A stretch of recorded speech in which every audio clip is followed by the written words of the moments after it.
Hello and welcome. I'm your host, Claire Markwick, and this is Real Life Business.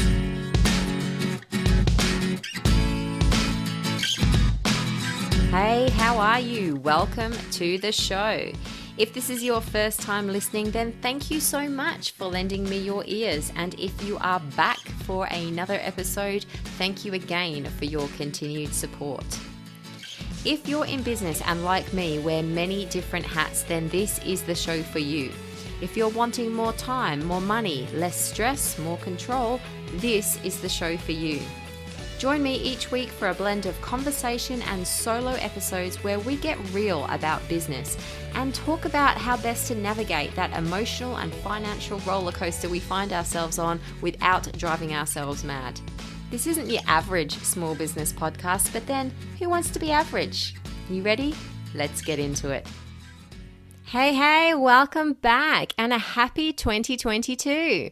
I trust you all had an amazing Christmas and New Year break and are now ready to get back into some level of normality. I know for me in the Markwick household here, January is a little bit of an all over the place month because the kids are still off school on school holidays. So we're sort of semi in work mode, semi in holiday mode. We sort of gear ourselves back up steadily to really get the ball rolling in February. But that's how I like it. That's how we roll. I like having my easy Januaries. Now, this week, I am sharing a conversation that I recorded with an amazing woman called Kylie Daly. Now, Kylie is the founder and owner of Lightbox Imageworks with her husband Darren, based in Wagga Wagga, New South Wales. And in this conversation, she shares her story of resilience, and she shares a period of her life, their family life, that really tested their resolve, both business-wise, financially, and family-wise. You know, they were hit from all angles. And I thought this was a really important conversation to share because through that time, Kylie learned some lessons that have really helped her think differently about her life, her business, her priorities, and how she approaches things. And she was really keen to get that message out there. And if this conversation helps just one person get through a difficult part in their life, then her work is done and my work is done. So grab yourself a cuppa and sit back, relax, and enjoy this inspirational conversation. Welcome, Kylie. It is so great to finally have you on the show. We first spoke back in March. Can you believe it was so long ago? Time has just flown, so I'm thrilled that you are finally able to be here. Why don't we start off with you just sharing a little bit about yourself and what it is that you do? Well, thank you so much for having me back. I loved our chat first round. So Kylie Daly, I am a business owner and operator with my husband, Darren, a photography business, Lightbox Imageworks. That's sort of probably not fundamentally who I am or known as, but in business, that's sort of my title. I'm the backbone of the business. Darren goes out and does the work because it's more industrial and on the ground stuff. But I run the business, but I'm also a mother of three beautiful daughters, all sort of complex in their needs and requirements. So I'm at home. Darren travels to Sydney a lot. So I'm home here in Wagga, running the office and the household. I'm also a singer, songwriter, and I suppose storyteller. And I feel like this sort of meeting with you has been a really beautiful sort of coming together of all that, because it is about telling my story in those three roles, I suppose, that has been a really enjoyable experience just connecting with you in that space. Thank you. I think it's so common. I mean, and this is a sweeping generalization, so apologies any men listening out there, but it is so common for women to wear so many hats, isn't it? You know, we're the business owner, the house operator, if you like, the house manager, the sort of, we're just in charge of so many different things. We wear so many different hats, don't we? And then like you've got that beautiful creative side as well, singer-songwriter. That's exciting. It is. And I feel like it's so important. I've just finished a mentorship with women in business, and I was very honest when we graduated the other night. I just said, look, it was my into women in business because I actually didn't feel like I could just jump on into women in business because I actually didn't feel like a woman in business at the beginning of the year, and which is ridiculous because I literally run our business and a successful one at that. But it was crazy because I wasn't fully, 100% invested in that and only that.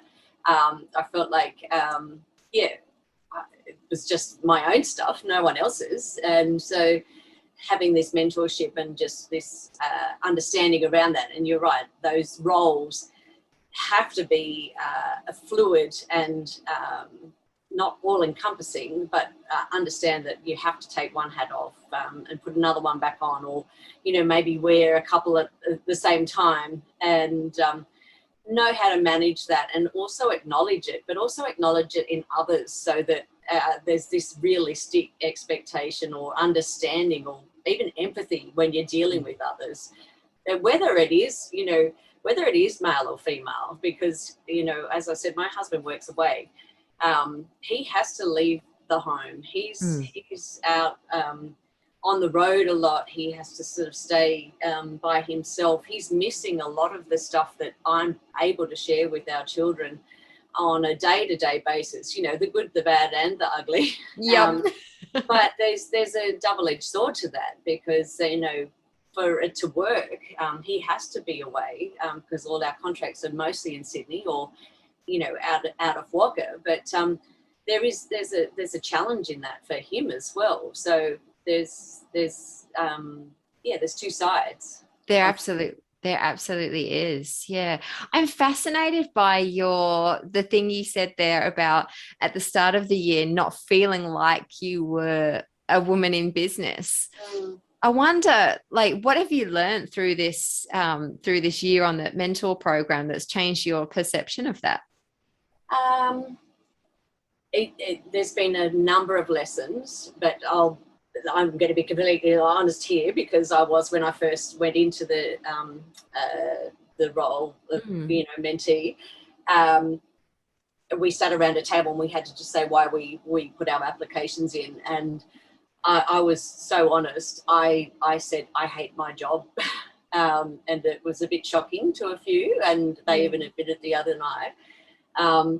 Like, our business has come about due to us having to find something to keep our life afloat, and it's not that we aren't great at what we do, but it's as I said, it's industrial, it's on the ground, in tunnels, on roads. And my husband's known as the man who makes dirt look good. So, like, he's phenomenal at what he does, But I'm the photographer, who went to university, studied photography, graphic design. That I'm the creative one, per se. And here I am, stuck in the office. That behind a computer screen. Chasing up money, or, being chased for money, or, coordinating EWPs to get on site, or, all the stuff that, to be honest, isn't super really fun. doesn't float my boat. And I obviously do it well. Even, getting tenders, in on time, and all this quite significantly time challenging, paperwork and mind filling jobs and roles that, again, I've done and I continue to do, but really I was feeling very overwhelmed and overloaded by it. But someone had to do it, and that someone seemed to be me. So I suppose going in, I just was unsure whether my role in the business or the business itself was actually mine. I didn't feel like it was mine. So I didn't sort of want to step into a new entity or a new group of people, not being real to who I was. And so that may be where that come from. But through the year, with my mentor, she just identified that irrespective of how it looks, that's my reality. Like, I am doing it, and I've changed. And the other night I wrote it down because it was quite interesting. I still don't love my roles in our business, but I love our business, which I thought was pretty special, because there was no hate in there anymore. Which is a big shift.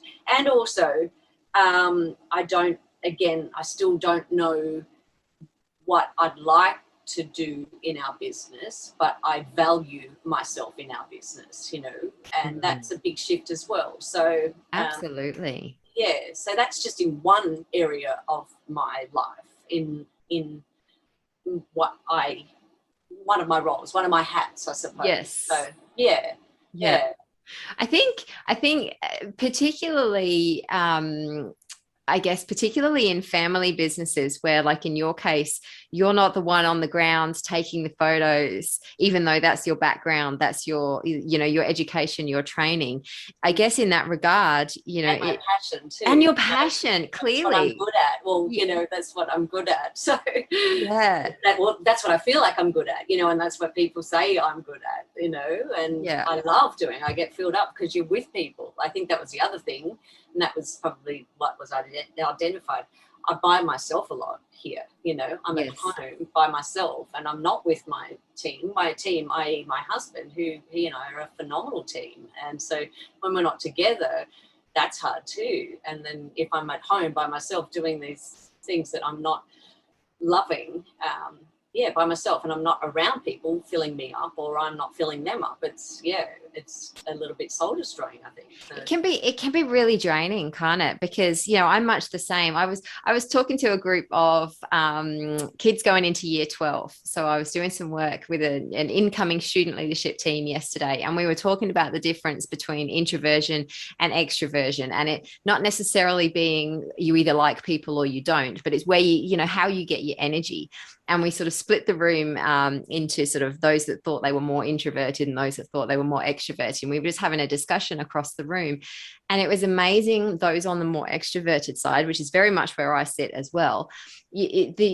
Particularly these last few months of on and off of lockdown, it's been really draining of energy not to be able to be interacting with people when you're wired that way, when that's the thing that recharges our batteries and gives us energy. It can become really, really hard to keep our energy levels up, can't it? It's like we're a battery plugged into the charger, but the charger's not plugged into the wall. Like we don't have that energy source to keep us lit up and keep us energized. Absolutely. And if you're not surrounded by people that buoy you or fill you up, and you're not doing anything that buoys you or fills you up, I think it's not a great place to be in. And then you can't then fulfill the other roles, i.e. like being the mother that I needed to be or wanted to be. Yeah. Or, then I was feeling too overwhelmed to even do anything that actually did fill me up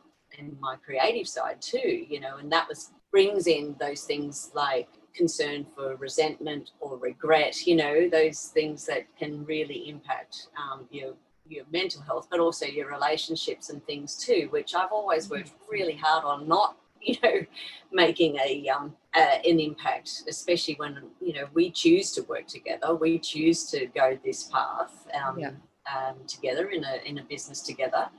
And it was pretty much, I just said, I'm just going to go get a job. That was pretty much where I ended up. I'm just going to go get a job. And that's huge.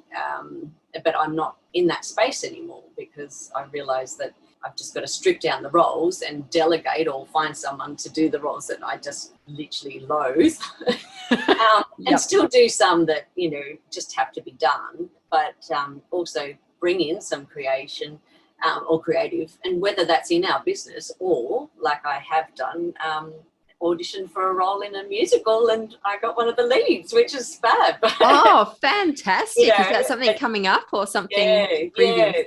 yeah. So the local production of Mamma Mia. So Oh, you know, and wow. it's joyful, and I've just noticed that shift, and the children have noticed the shift, and my husband has, because all of a sudden there's some value in what I use my time for in my, you Absolutely. know, outside of work, because it was all work, no play. It's so important, isn't it? A concept that I work through with my clients, I do something called a real life audit. And it Okay. essentially, it's like imagine like a wheel that's got 8 different segments in it, 8 sort of spokes. Our business is just one spoke. It's just one segment of that circle of that wheel. There's so many other aspects, yet our business can completely just take over the entire circle. So it's a really cool way just to kind of like hone in and go, okay, well, how do I feel about my business? How do I feel about my hobbies and, you know, what I'm doing in my spare time? How do I feel about my personal development, my finances, you know, all the different elements of our life? And it can help us to see really easily, like, oh shit, like this business really has just taken Yeah. over everything. I need to put some focus back into me, for example, because, you know, that I know all those jobs in my business, but they have to get done. Like someone has to do them. And until we're in a position to bring on someone else, you know, okay, maybe that person has to be me. But what Yeah. else can I do to light me up? What else can I do to bring energy back? And it's amazing to hear that. Like that Oh, sounds super and it exciting. has changed. And, you know, it's 6 hours on a Sunday rehearsal and 4 hours on a Tuesday. So it's a commitment. But I've just noticed, my energy has lifted, because it fills you enough, and then encourages, like, just I get up earlier, I have to be more planned. Like it's so interesting, that shift. And what you were talking about, it's probably one of the tools that definitely I've benefited so greatly from, like this mentorship. Definitely, if there's anyone out there listening, they are offering this program again through Women in Business. Like, absolutely put your hand up, put the application in, because it's, you know, you work with the mentor that you're provided with, and you just work out how it works. But I have Belinda King was mine, and we're going to continue meeting, because she just has been so fundamental with just keeping me accountable, but giving me an ear, but also I've made a friend, and Yeah. like, I've got so many beautiful friends, like, but to be able to, you know, be near 50 and still making true friends, I think is really so Really powerful, lovely. And isn't it? that is part of that energy exchange. And also, one of the other mentors, Lena Wood, she gave me that pretty much quadrant of the circle analogy. And like, she identified very quickly that my fun and recreation was like very close to zero. In the And then toilet, yeah. and even my relationship was very low too. But it was all around the fact that, like, business was just too heavily weighted. Yeah. You know, obviously working with my husband, but just a tiny little shift of that cog. But you've got to own it, but you've also got to be open to listening to others. You can't just hide or stick your head in the ground and think it's going to change. Mm. Nothing's going to change if nothing changes. And I'm open and willing to change. And we've got 4 daughters with my beautiful stepdaughter. So there's 4 women that are watching on, you know, and I feel like I'm a role model that I'm proud of, you know, leading the way, or showing a way. I'm not saying Yes. leading, showing a way, and time again, like, I'm just showing them that there's things that I'm doing that are really positive in the way that you can make shifts, and it does affect then the whole, you know, nucleus and people around. So Yeah. um, I think I'm gonna interject. I'm gonna put coach hat on just for a minute and say you can say leading the way, yeah, because thank you you. you Yeah, are to me, leadership is inspiration. Leadership is if you have got some form of influence on people underneath you, or if you've got people that look up to you and you've got influence and you're inspiring them, then you're leading them. And okay. that doesn't mean that they have to do the exact same as you, but they can True, use you as an example to go, wow, true. okay. Thank you. you know, mum loves this, mum gets lit up by that. She was in a position where she wasn't feeling inspired, wasn't feeling energized, was feeling a bit down. She saw that that was affecting every aspect of her life, and look at what she's gone out and done. You know, that's leading by example, isn't it? It's the girls aren't going to be in the exact same situations, but they're going to be able to model that and go, wow, okay, I'm in a situation that I'm not happy with right now. What can I do about it? And that's leadership. Thank you. Yeah, thank you. I do. I find it interesting how much you can sort of talk yourself down. I found that too this year. Again, it's been such a welcoming and encompassing group of women, and all walks of life, and businesses, and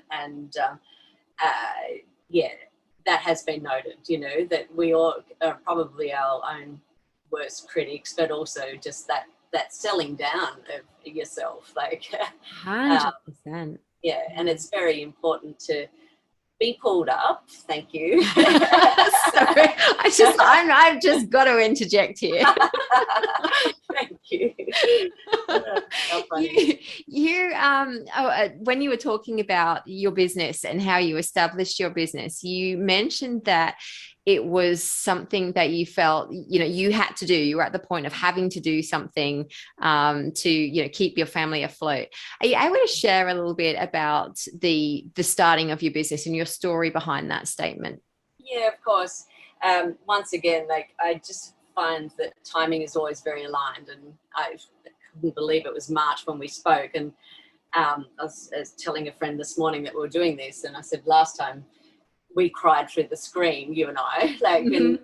and I will probably do the same again today, because I got a memory on Facebook, and I pretty much said, "Mama, these girls have got their mama back."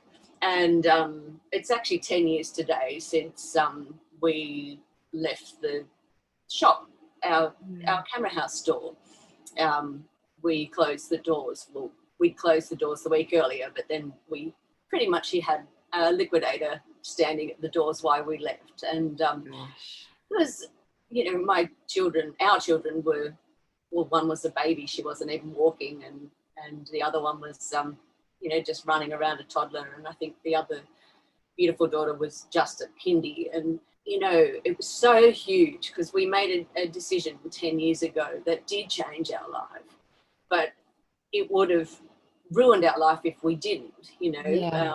There comes a point when something is just not working, and it was killing both of us. And we, you know, were in the time in retail when the GFC had hit. We were in an industry that we loved, you know, both of us. Like, it's been my whole life, photography, and you know, making people happy with memory making. And you've got big companies charging 10 cents for prints when, you know, when we entered the business, you know, 6 years earlier, people were paying 65 cents a print, you know. Yeah. And then grey market, you know, online camera purchases were just starting, and there were so many variables that happened in our time when we took over this shop, you know, with absolute rigor and big ideas, like maybe too bigger ideas, I don't know, like those leaps and risks, only a handful of people take them. And I see that now, because we've taken another one. Like, but we love that space, you know. And I saw that photo today, and like the way we'd set the shop up, and how we, you know, changed the tabletops just so that they weren't just brown. And, you know, there was just so many beautiful things, the coloured walls, and how many customers that we just loved and adored. And I still hear from them, you know, because they need something. But we made the decision to shut those doors, and we did. We lost everything in that process in regards to our livelihood, and our, you know, our personal state, because we were directors of a company. And so essentially, again, lots of lessons learned. We had no protection as directors of that company, so hence we lost our home through that process. And you know, memories. And again, our daughter, who was in kindy, I remember her coming home, walking home from school, and she literally had to hold the kids whilst I took the car seats out, and they took the car out of the driveway. They're things that are really, really challenging things as a mother. Yeah. But as a human, you know, Absolutely. as a human. And the same with coming, you know, literally we had secured a rental, which was just phenomenal because it was our family home. We'd secured a rental. I was so excited that, you know, we found somewhere, and I went back to just, you know, literally get the things that mattered, i.e. like the nappies and the cot, you know. Yeah. The porta cot, I think, and they'd changed the locks. Like the bank had changed the locks on the doors, you know. Huge things, huge impactful things, but we got through. And as I remember my mum saying at the time, they cannot take your children, and they didn't. But what shifted for us in that decision, 18 months down the track, when we were in our rental property and we were still battling to work out where to from here, because we're both very, very talented, intelligent, driven humans. people. Yeah. Who'd taken a big knock, and where to from here was still very top of mind, but we were open to however, but we had a young family and we were still recovering from our loss. Our darling youngest was hit with the virus that attacked her spine, literally base of spine, and it ascended and clumped at her brainstem. But in 48 hours, our life changed. And so she was airlifted to Sydney, and we were there for 4 months. And, you know, 3 weeks of that, she was in ICU on life support. So we nearly lost her, but we did not. She's a fighter and remains so. But that changed our life. And because we had lost everything per se, but we hadn't lost anything. You know, if we'd lost a child, yeah, you know, and that's stuff. Yeah. And our family knew that. Like, it just changed everything for us. So we just then knew what mattered, and then our community knew what mattered. Like, we, you know, we certainly, I suppose we probably wanted to leave town for a bit right after the shop closed. There was a lot at play there, but, you know, our family was here and we had the support of our beautiful people around us. But then when we come home from Sydney Children's Hospital, we just had people rallying around us, and we still have those people rallying around us, you know. Oh my gosh. Yeah. That's beautiful. So, yeah. So we then pretty much, I remember being in ICU and we got a call because Darren's an entrepreneur and he'd built a time-lapse camera, not in ICU, but, you know, just before, we, you know, our life had changed, and he'd built a camera, and, you know, he said, no, they can see it online, and, you know, I only need a solar panel. And anyway, Woolworths were building a new building in Sydney, and they said, oh, we would love 2 cameras. We heard you've got this. And literally it was 2 days before Maisie got sick. And then literally Darren had to ring them and just say, sorry, our circumstances changed. And they said, family first, give us a call when.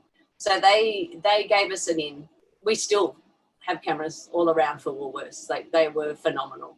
Amazing. So that's just one part of our business, and that is, you know, half of our business is our time-lapse provision, and the other is pretty much capturing that progress of construction and industrial, you know, on the ground stuff. And the air. Darren goes in the helicopter too. And I was helicopter until I had one of our beautiful babies in my belly, and I reckon I vomited for 2 days, and I just I can't do this. And I handed the camera to Darren, and then he left, and then he literally got an award for his photo, and I went, radio, off you trot, go. Okay, that's yours now. Go do your thing.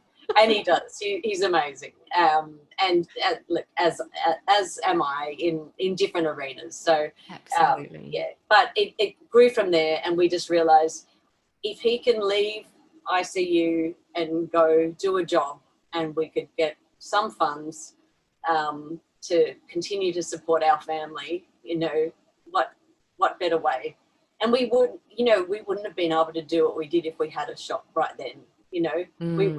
We would have stopped anyway, because what matters was our little family. So we've continued. I think one of your questions was, what keeps you going, when things get tough. Like, we just go, what are we doing this for? Or, who are we doing this for? And we know that so clearly. Like, it isn't about the money. Like, of course, the money provides our lifestyle and how we live. But, there was not, we couldn't, like, we couldn't even pay our rent at that point in time, and we had beautiful family and friends who just kept paying our rent, and Country Hope covered for us here in Wagga. We had so much support here in our beautiful local community, and that, we will be forever indebted. But it goes around, comes around, and we support, we support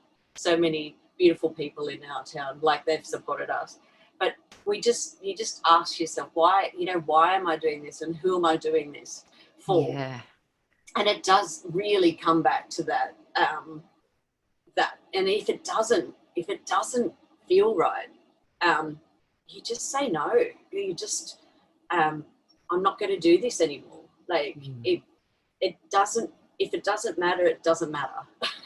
I think that's such fantastic advice. Just before I get back to that, thank you so much for being open and sharing that story. It's quite, like, it's unfathomable, to have lost, like you said, what you felt was everything, your business, your home, your car, all your stuff, your freedom, your control of your stuff, having the doors locked on you and you couldn't even go and get your porta cot out of the house, but then so soon afterwards to realize that actually we had nothing taken away from us, because the most precious things are these three babies right here, these three girls right here, and to have come so close to one of them, potentially, like losing one of them. I can't even find the words to imagine it. You must have built up such incredible strength through this whole experience.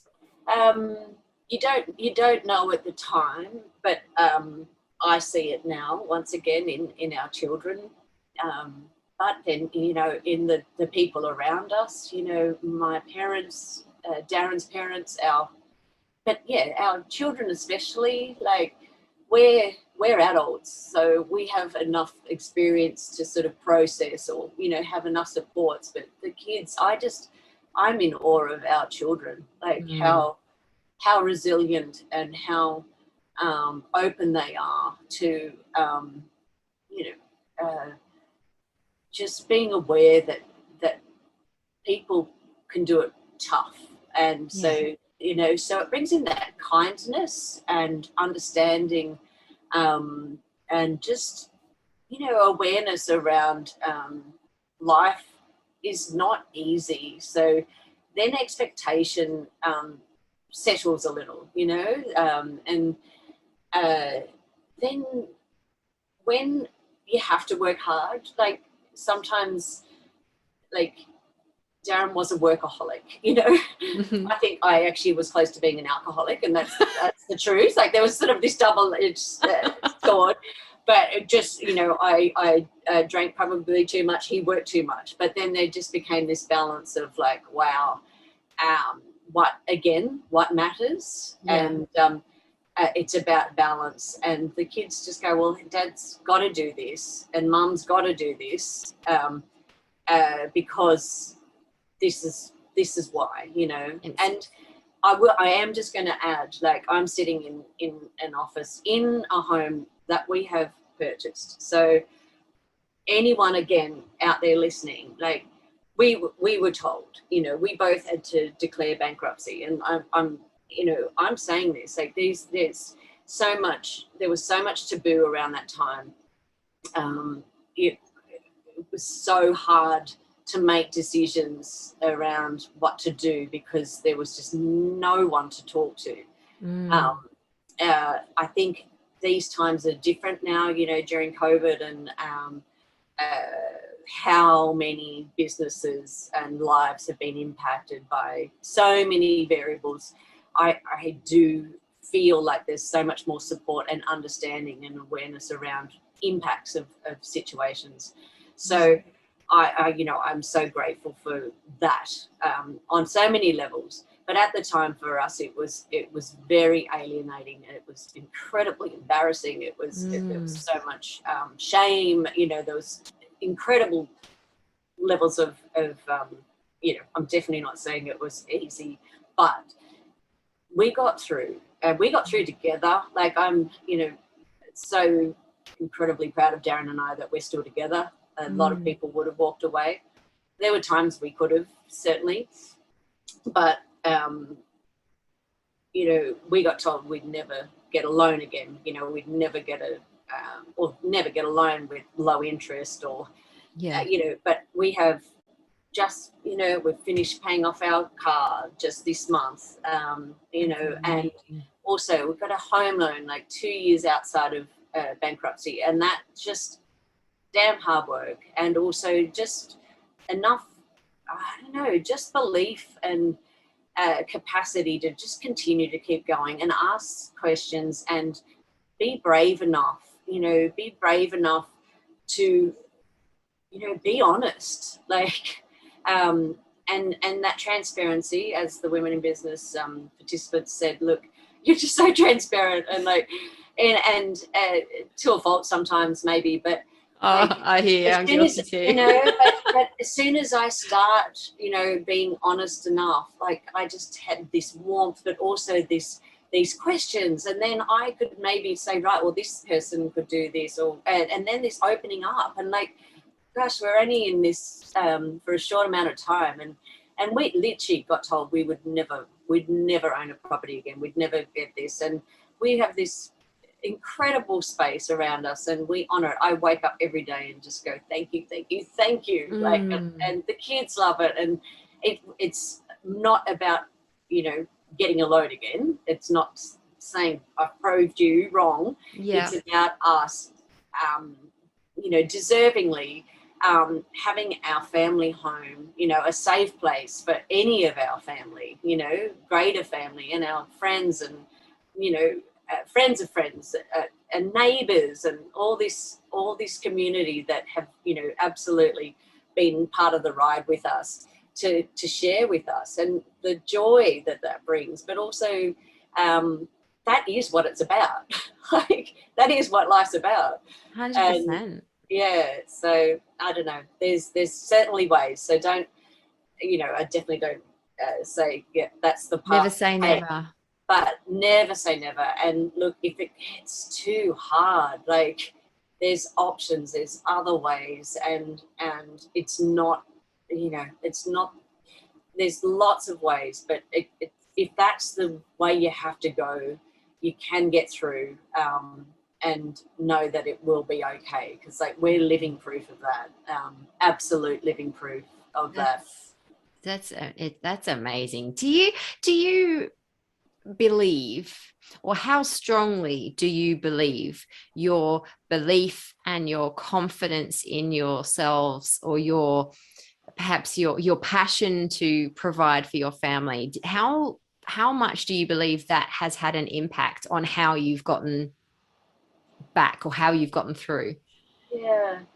I think that aligning with what matters, so I suppose being clear on those shared values. I have been looking into values this year, or why you connect with certain people, or why you do what you do.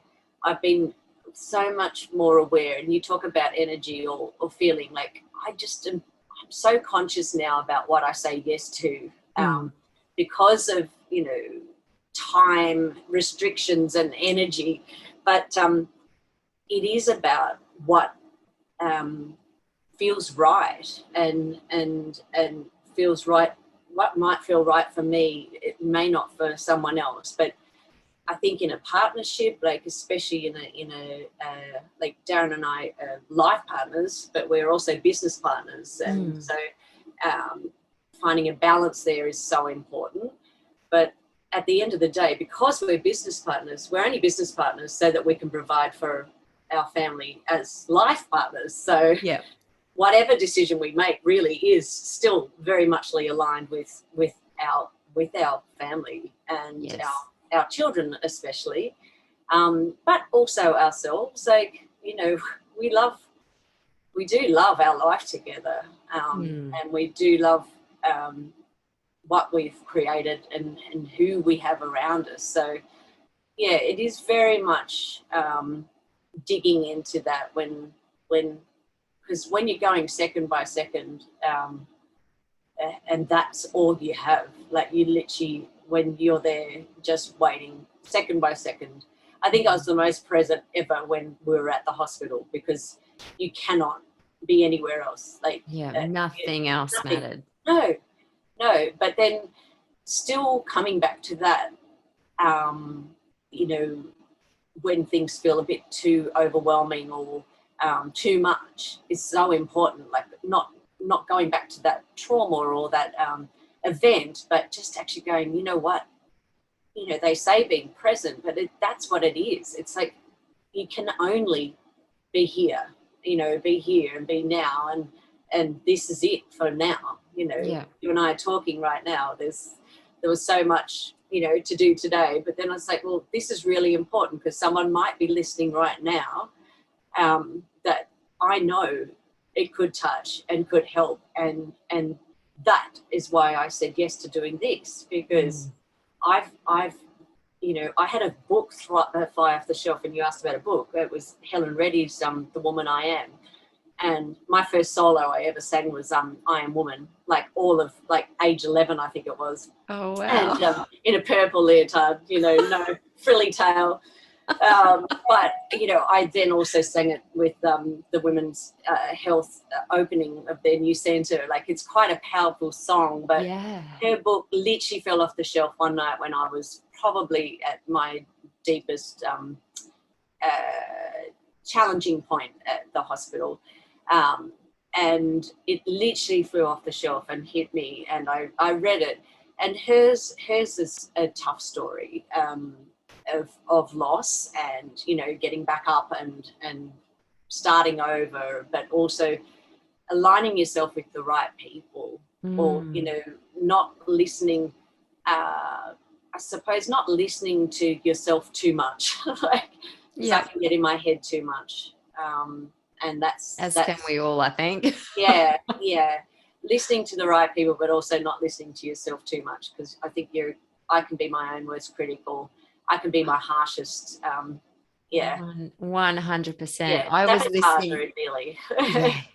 I was listening to an audiobook yesterday called Chatter, and it's an American, I forget his exact role, psychologist, neurologist, whatever. Anyway, his career was studying the neurology of our self-talk, and understanding the impact on our bodies, like mentally and physically, with negative self-talk. You know, that was what he'd spent his career, like, and all his life's work studying and things.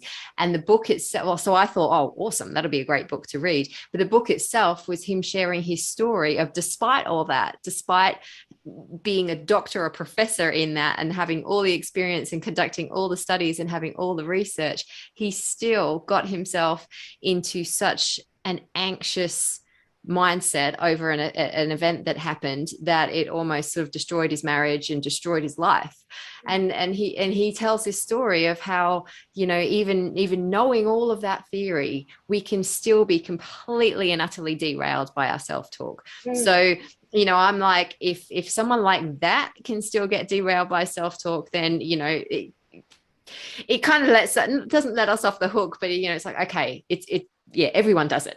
It does make sense. My mother's, I suppose her mantra for me is always be kind to yourself. And I always think, oh gosh, good on you, Mum. But like, it's such a beautiful thing, you know, beautiful thing to say, you know, and she'd text it, you know, be kind to yourself. And I'm like, wow, like, that's really powerful. Like, and that rings true sometimes, because like I can be so unkind to myself. I'm much better than I used to be. Mm-hmm. And obviously, you know, recovering from past stuff, it took a while, and it took a lot of help. I got a lot more help than my husband did. Mm-hmm. He did do a lot of bushwalking and connecting with his male friends, which I think absolutely huge, you know, finding a group of people that you can connect with. But I did get a lot of therapy help, and that was essential, and continue to, you know. And I also get my children, our children, that help too, because but you've got to find the right people and the right fit. 100%. I know. So yeah, there's a fair hunk of a calendar in the Daly household. I think you've already probably alluded to a few of these, but maybe there's some more. I don't know. What's some of the non-negotiables, some of the things that are just absolutely critical to you, that you have in place to help you, help you be the best that you can be? You know, you've spoken about being kind to yourself. You've spoken about having the right people around you. You've spoken about getting professionals in when you need to. Like, are there other things that you've learned from your experiences that you need to have in place to help you to operate as best you can? I feel, again, non-negotiables have probably been one of my biggest challenges, only because of not placing myself on top of the chain. And that has been a big lesson. And as I said, heading to 50 next year has made me just realize that I have to prioritize myself. And it's not selfish, it's self-full. And absolutely, that shift has been really important this last couple of years for me. I think when I have that balance, obviously it's got to be flexible, because flexibility is essential too, but I need the balance in my days. Like if they're over scheduled, it sends me undone. So just having some clear days or clear space. So I've been really good this year, you know, even blocking into 15 minutes, because I work from home, if there's dishes on the sink or there's a load of washing, I just sort of block it into 15 now. And like there's 15 minutes in an hour, which makes me go, oh, like that's really exciting, because like that's 4 lots of things I could do, you know, and it becomes a little bit habitual, you know, and then that's 1 hour, but then that's pretty cool, because then if the girls are at school, then there could be 6 of those, you know. But I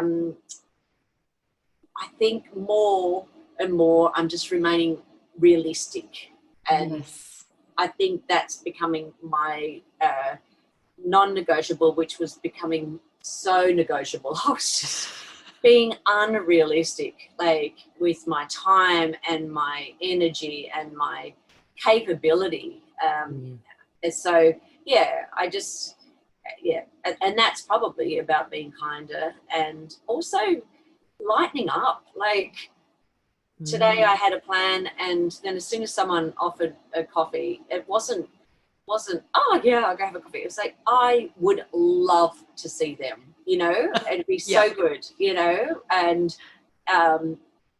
honoring that, like really listening to my body and just going, yes, our coffee machine's broken. Our coffee machine's broken, and that's dire in this household. But also, I'd love to see them, you know, and that was so important. And so then just being present in that, rather than going, oh my God, but I've got to do this. No. Yes. Okay. Being then realistic that the rest of my day is not going to flow how I sort of planned, but that's okay. That's okay. Yeah. Yeah, and then that's joy, because I've actually had a really beautiful conversation this morning. I've done this. I feel like I've contributed, but also filled my cup before the entourage. So important, isn't it? Yeah. So important. Yeah. I love it. I could just keep talking to you for ages. I know. But Sorry. I am very grateful of your time, very thoughtful of your time. So you've already told us about a book. What about, I have these 3 little questions that I ask everybody at the end of each interview. So we've already heard about your book. What is a piece of tech or an app or software that's changed how you do business? I feel like Xero for me really changed my life. Yes. I was so hesitant because Darren's the tech, like he's the tech whiz. There would be so much tech in your business. Oh my gosh. And it's like the whole room's buzzing even just with our servers and stuff. And so I was, so probably Lightroom to edit our photos, because it's just, and ordering our photos, and I refused it for so long, and like it was just getting so frustrated with me because he just knew it would help me, but I was a little bit stubborn there. But then Xero, I don't confess to understand it all, but just our invoicing and just the repeating tool in our invoicing, because we've got these time-lapse cameras out there that do have to get charged every month. Like just setting up the repeating invoice, like if I forget to do it, it's sitting there in drafts. I'm like, gotta send. That is so important, because you can't have it all in your head. If it's all in my head, my mind is full, and then you can't process anything then, can you? No. Yeah, there's 2 different mindfuls, and one's not healthy. 100%. I am a definite Xero convert as well. My hubby was very much, just running his business all through Excel spreadsheets and things, and I was like, you have to, I am going to move you to Xero. Like, it's just so much easier. Just automate everything. It takes so much time away. It's excellent. It does. Yeah. No, I'm very actually very proud too that I've transitioned to it. Like, because it's good on you. Those sort of things. I remember my mum started out at the uni, later in life, and she went to the library and all their computer systems and all their programs. And I remember at the time she just sort of felt so not confident, and just seeing her shift and change during that process, like it's huge. And I'm the same, like, the kids will laugh at me, but like there are points in times where you just go, I don't know if I can do this. I don't know if I can learn this. I don't know if I can change. But you can. And when you do, like that is you've got to be proud of that. Yeah, you've got to do that. Yeah, that's important to high five yourself. Yay. So again, like you've shared so much, but if you could give your teenage self just one piece of advice, what would it be? Wow, I didn't think about this one. Look, bad things are going to happen. I think I'm not going to say drop the ball, but I fell heavily when bad things happened in my adult life, because I had such an incredibly blessed childhood. Like I was so lucky and blessed, with my childhood. I feel so grateful for that, and I thank my parents for that, and my brothers, and but when reality hits, and it's good. It does. And just not to expect it. It's not about, being cautious, but just know that bad things are going to happen, and that's okay. That's okay. Yeah, because when I say bad, like it's not good or bad or right or wrong. It's just like life happens. And life happens. I've never read that book, Bad Things Happen to Good People, but people have told me I should and I could, but you could. I think that that analogy, I think essentially there's goodness in all of us, but of course stuff's going to come and take the wind out of your sails, but just know that it is going to be okay, and it is. And you're a living testament to that, and your beautiful daughter. Yeah, absolutely. All my daughters. Well, all your daughters, yes. Absolutely. And my beautiful husband and Yes. myself, you know, like, yeah, we're a pretty solid unit, the I Daly can clan. imagine. I can imagine. Thank you so much, Kylie, Thank for you. sharing your story, your experiences, your learnings. It has been such an inspirational conversation. And I just know that there's going to be so many people listening in that are going to be able to take things from that and go, wow, you know what? I can get through what I'm going through now from listening Yeah, to that. I So wish thank that for you. everyone. Thank you.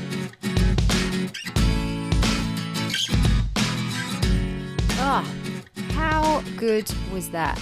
Can you imagine getting through the time where you felt that you had lost absolutely everything, your home, your business, your livelihood, your every means of providing for your family, with then not a year and a half later being dealt the incredibly cruel blow of almost losing one of your children, and then that realization of, well, geez, what I thought I'd lost before was actually nothing compared to what I could have just lost. I cannot, as a mum, I cannot imagine the pain and the emotional roller coaster. Geez, that buzzword almost doesn't seem right to put there, but you know what I mean. That the all the emotions that Kylie must have felt, and her husband must have felt through that period. So thank you so much again to Kylie for being so vulnerable, so open, and so willing to share a story that has the potential to help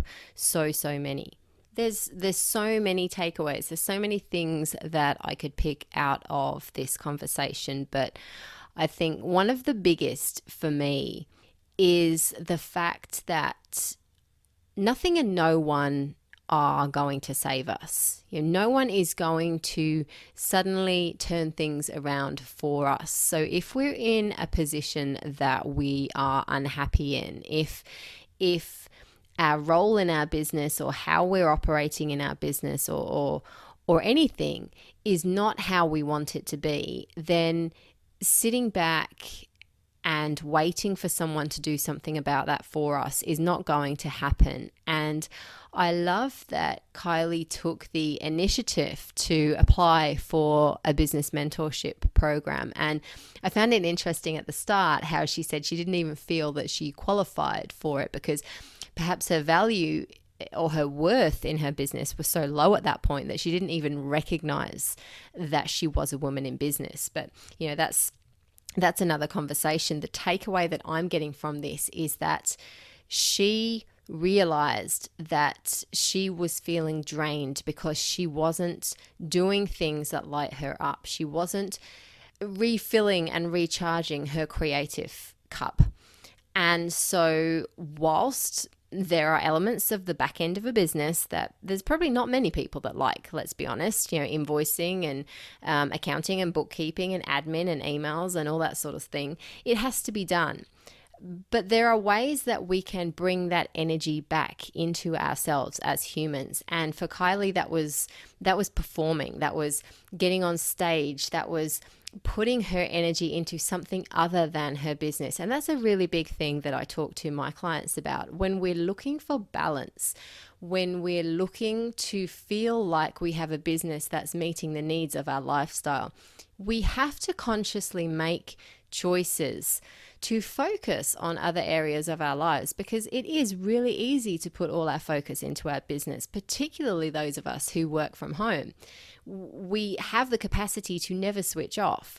And in doing so, we're never going to find that balance. So we have to consciously make a decision, like in Kylie's case, to go and audition for a role in a production.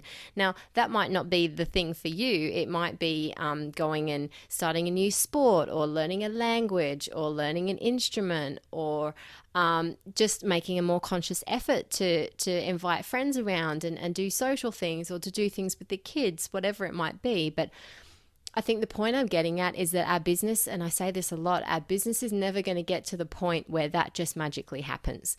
That's a conscious decision that we as business owners need to make, and we can make that at any time. At any time, our business does not need to be at a certain stage for us to make that decision. Now, maybe you're listening to all this and thinking, yeah, I really resonate, but I've got no idea how to do this. I've got no idea how to change, how to get myself out of what I've always been doing. And if that's you, then maybe you want to consider joining the Real Life Business Hub. Membership is now open to join the hub and get access to me twice a month for group coaching calls and expert mastermind sessions every month, as well as an online community of like-minded business owners who are there to support. One of the biggest bits of feedback I've got from members of the hub is that it is excellent to be in a community of people who get it.